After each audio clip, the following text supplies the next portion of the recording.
faut considérer, c'est que le contexte international pour les droits des femmes est très très compliqué depuis quelques années, depuis 2010 en particulier. Il y a quelques pays, pas forcément francophones d'ailleurs, qui bloquent beaucoup de négociations, notamment sur la question des droits.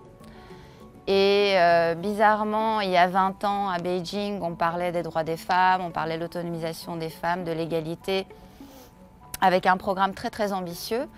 Et aujourd'hui, 20 ans après, on se retrouve dans des négociations où on est en train de vraiment discuter des virgules, pinailler sur des mots.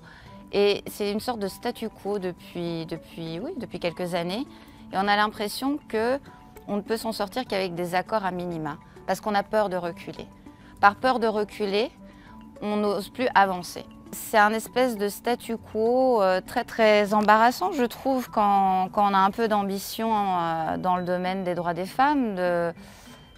Moi, c'est quelque chose qui me préoccupe de plus en plus. Je trouve que c'est triste en 2015 d'avoir peur de parler de droits.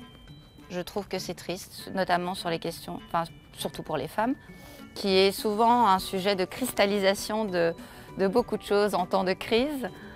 Ça se répercute souvent beaucoup plus sur les femmes. Et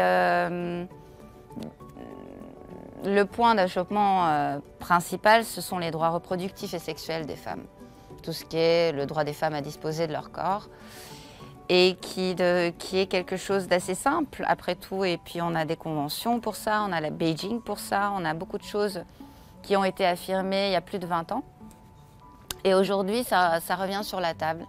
Et moi, ce que j'aimerais maintenant, c'est qu'on ait vraiment de l'ambition dans les négociations internationales sur les droits des femmes. Je trouve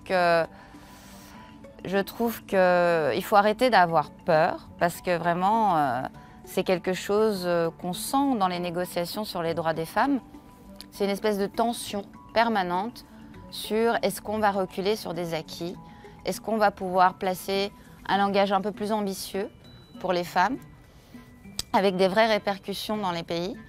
Et depuis quelques années, c'est plus possible.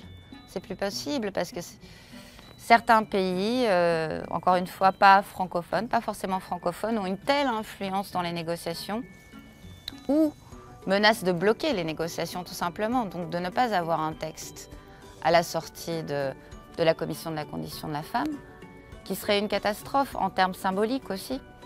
Donc, moi, ce que j'aimerais, voilà, c'est ça, c'est qu'on n'ait plus peur de parler des droits des femmes, en fait.